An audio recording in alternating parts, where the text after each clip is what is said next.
ब्रेकनंतर पुन्हा एकदा स्वागत। नवी मुंबईमध्ये मंत्री संजय शिरसाट यांच्या विरोधात मोर्चाला सुरुवात झालेली आहे। रोहित पवार यांच्या नेतृत्वाखाली हे आंदोलन, हा मोर्चा आता निघालेला आहे। बेलापूर इथल्या सिडकोच्या दिशेने हा मोर्चा निघालेला आहे।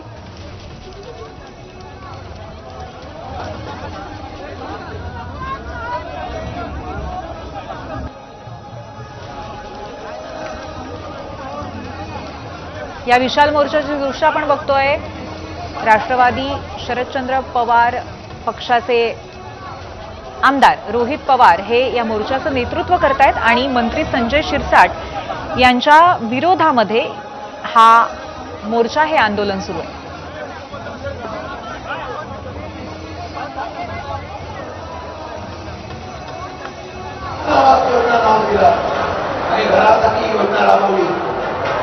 घरं दिली गेली होती। 2023ला निवडणुकीच्या अगोदर जमिनी ताब्यात घेऊन निवडणुकीचा खर्च काढण्यासाठी हा मोठ्या प्रमाणामध्ये या ठिकाणी निवडणुकीचा हा निर्णय केला होता। आज त्यांची किंमत 81 लाख ते घराची किंमत कमी व्हावी एवढा 3-4 विषय। आपले प्रतिनिधी निलेश बुधावले आपल्या सोबत आहेत, तर ते आपल्याला या संपूर्ण आंदोलनाबद्दल, मोर्चाबद्दल माहिती देतील। निलेश, संजय शिरसाट यांच्या विरोधामध्ये ज्या तक्रारी आहेत बिवलकर कुटुंबियांच्या बाबतीमध्ये, त्या संदर्भात हा मोर्चा आहे, नक्की त्याची पार्श्वभूमी काय आहे? पूर्वी संजय शिरसाट जे सामाजिक न्याय मंत्री आहेत, ते काही काळ सिडकोचे अध्यक्ष होते आणि त्यावेळेस हा घोटाळा झालाय असं रोहित पवार यांचं म्हणणं आहे। साधारणपणे 15 एकर जमिनीचा हा संपूर्ण विषय आहे। नवी मुंबईतल्या एअरपोर्ट जवळच्या जमिनीचे जर भाव पाहिले तर ते करोडोंच्या रुपयांचे आहेत।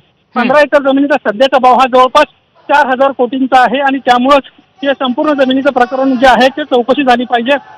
निवृत्त न्यायाधीशांच्या मार्फत याची चौकशी झाली पाहिजे, अशा पद्धतीची मागणी रोहित पवारांच्या वतीनं करण्यात आली आहे। आज नवी मुंबईला कोकणाला रेड अलर्ट दिलेला आहे, तरी देखील मोर्चामध्ये कार्यकर्ते जे आहेत ते सहभागी झाल्याचं आपल्याला पाहायला मिळतात आणि एक मोर्चा जो आहे तो आता सिडकोच्या दिशेने आपल्याला जाताना पाहायला मिळतोय। या मोर्चामध्ये प्रदेशाध्यक्ष शशिकांत शिंदे, स्वतः रोहित पवार, स्थानिक नेते भावना गाणेकर हे सर्व मंडळी सहभागी झालेली आहेत। संजय शिरसाट यांना अद्याप या प्रकरणाबद्दल कोणत्याही प्रकारची प्रतिक्रिया दिलेली नाहीये। मात्र काही वेळापूर्वी त्यांच्यावर आरोप झालेले आहेत, त्यांना मात्र प्रतिक्रिया दिली आणि त्यांना आरोप फेटाळले। रोहित पवारांनी त्यांना पुन्हा एकदा प्रश्न उपस्थित केलेला आहे की जर तुम्हाला तुमची ही जमीन आहे, भ्रष्टाचाराचे आरोप तुमच्यावर नाहीत, तर मग तुम्ही पत्रकार परिषद घेऊन उत्तरं कशाला देता, अशा पद्धतीचा आरोप त्यांना आता प्रश्न विचारलेला आहे। काही वेळातच नक्कीच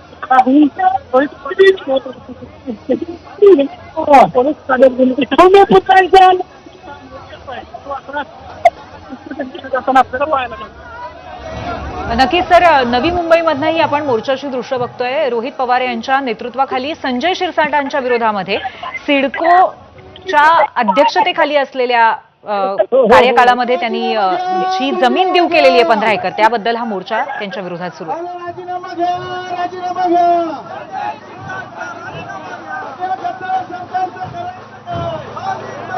पुन्हा एकदा आपले प्रतिनिधी निलेश बुधावले यांच्याकडे जाऊया। निलेश, वास्तविक ही जमीन त्या बिवलकर कुटुंबाला देण्यात आलेली होती, परंतु नंतर ती सरकार जमा झाली आणि त्यानंतर जेव्हा सिडकोचे अध्यक्ष संजय शिरसाट झाले तेव्हा त्यांनी गोलमाल केलेला आहे, अशा पद्धतीच्या, अशा आशयाचे त्यांच्यावरती आरोप आहेत। आता या सगळ्या संदर्भामध्ये या मोर्चाच्या माध्यमातून रोहित पवार आणि या सगळ्या आंदोलनकर्त्यांची मागणी काय असणार आहे, त्यांना काय अपेक्षित असेल या मोर्चातनं?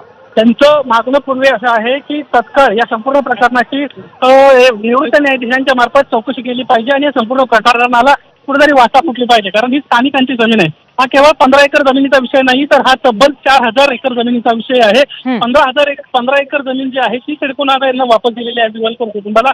आणखी इतर जी 4500 एकर उर्वरित जमीन आहे ती देण्याचा देखील त्यांचा प्रयत्न आहे। त्यामुळे कुठेतरी या संपूर्ण प्रकरणी आत्ताच चाप लागणं गरजेचं आहे आणि तत्काळ या संपूर्ण प्रकरणी जी आहे ते कारवाई होणं गरजेचं आहे, असं रोहित पवार आणि आपल्याला पाहायला मिळत आहे। निलेश, एकंदरीतच नवी मुंबईचा हा सगळा परिसर तुम्ही म्हटल्याप्रमाणे एअरपोर्टच्या भागातल्या जमिनी आहेत, त्यांना अर्थातच सोन्याचे मोल आहेत। या सगळ्या पार्श्वभूमीवरती हे प्रकरण अत्यंत गंभीर आहे।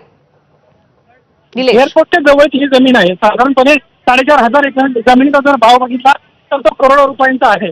एकंदरीत रोहित पवारांनी ज्यावेळेस पत्रकार परिषद घेतली होती त्यावेळेस 50,000 कोटींच्या जमिनीचा आरोप जो आहे तो त्यांना केला होता आणि त्यामुळे 50,000 कोटींचा जर हा विषय असेल तर सरकारचं एवढ्या मोठ्या प्रमाणात नुकसान होणार आहे. हे नुकसान थांबवायचं असेल तर नक्कीच निलेश, या सगळ्याबद्दल वेळोवेळी अपडेट घेत राहू. तुर्तास धन्यवाद आपण दिलेल्या माहितीबद्दल.